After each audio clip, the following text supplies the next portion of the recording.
S'enquérir des blessés suite aux événements des violences qui ont secoué le Massina.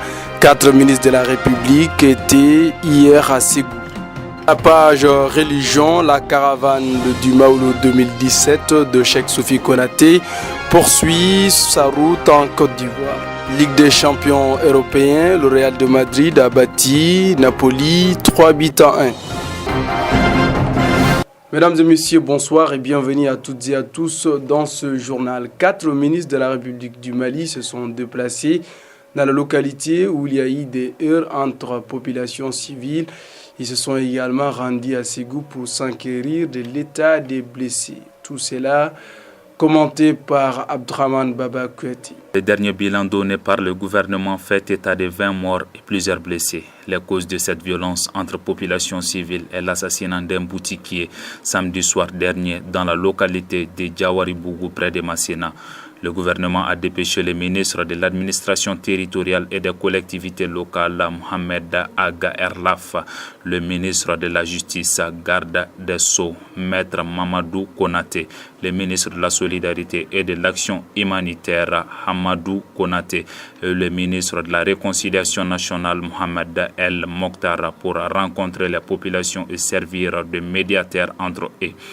Ils ont également présenté leurs condoléances aux familles des victimes. La délégation s'est également rendue hier à l'hôpital Nianankoro Fomba de Ségou pour constater l'état des blessés pris en charge par le gouvernement. Les sinistrés ont reçu des importants dons en céréales. La gendarmerie de Massena a été dotée d'un nouveau véhicule pour bien jouer son rôle. Une enquête est ouverte et situera les responsabilités. Nous partons en France. Le parquet national financier a annoncé ce matin par voie de communiqué qu'il ne classera pas sans suite l'affaire dite Penelope Gate. Khalifa Ahmed. Le procureur financier dans un communiqué a informé qu'en tant qu'autorité de poursuite et avec les éléments dont il dispose, ne lui permet pas d'envisager en l'état un classement sans suite de la procédure.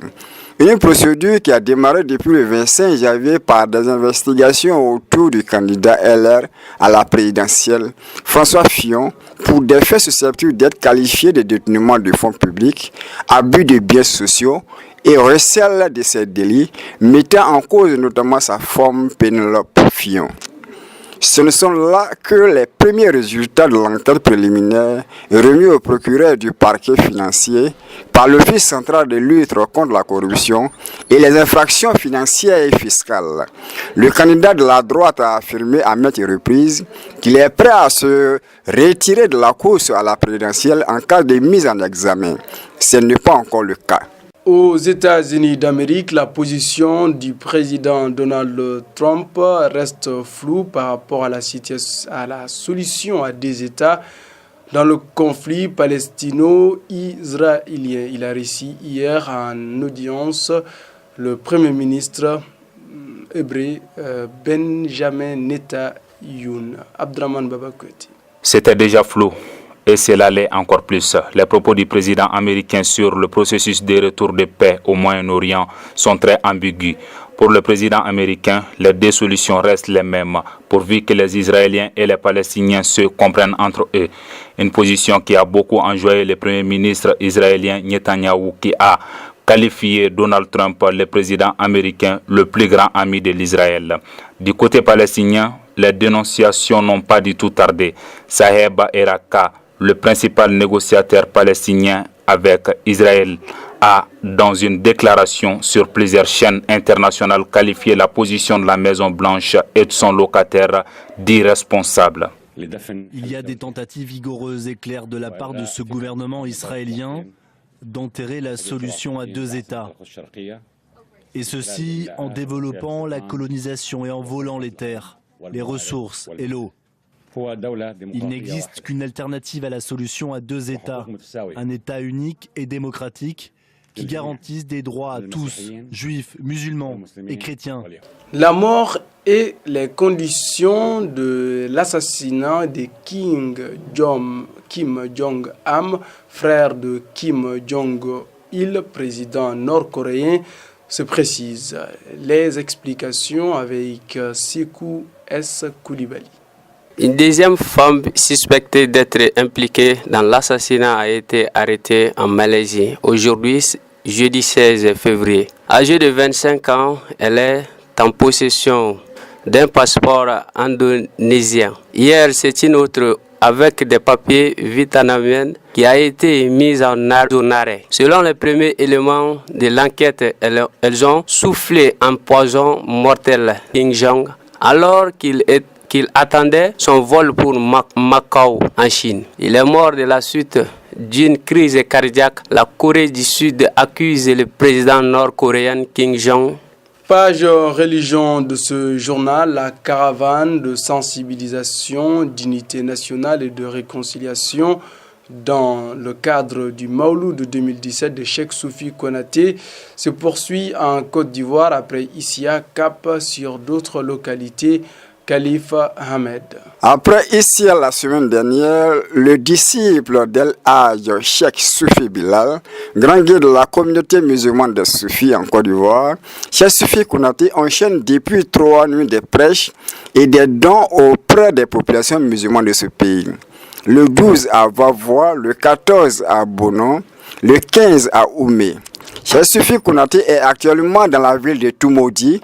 Pendant 2 nuits et 2 jours, la caravane et le guide spirituel feront auprès de ces populations plusieurs séances de prêche et les soirées seront animées par des cantiques. À chaque étape de ce voyage, le représentant de la CMS en terre ivoirienne a prodigué des bénédictions aux participants. Page sportive, le Real de Madrid n'a pas du tout tremblé contrairement au Barça. Ils ont battu leur adversaire d'hier soir, Napoli, par un score de 3-1. C'était sur leur propre pelouse, Santiago Bernabéu. Les commentaires de Fousseni Sidibi. Malgré le but de l'attaquant napolitain Insigne, qui profite d'une position trop avancée du portier madrilène pour ouvrir le score dès la 8e minute de jeu, le Real Madrid revient très vite au score avec un coup de tête rageur de Karim Benzema sur un centre millimétré de Carvajal 1-1 à la 19e minute. Un but qui fait de lui le meilleur buteur français de la Ligue des Champions avec 51 réalisations. Les hommes de Zinedine Zidane continuent avec le pressing jusqu'à la pause. Au retour des vestiaires, les Espagnols reprennent leur domination.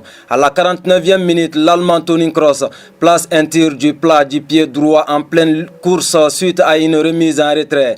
Lumineuse de Cristiano Ronaldo, 2-1. Le vice-champion d'Italie a clairement laissé sa chance en première mi-temps. Et enfin, le but qui a levé tout Santiago Bernabéu est signé Casemiro à la 54e minute sur une jolie reprise de volée après un mauvais dégagement de la défense adverse. Score final 3-1. Grâce à cette victoire, le Real Madrid a pris une large option sur la qualification. L'autre rencontre de ces matchs allés de la Ligue des Champions européens s'est soldée par une large victoire du Bayern de Munich, 5-1 contre Arsenal.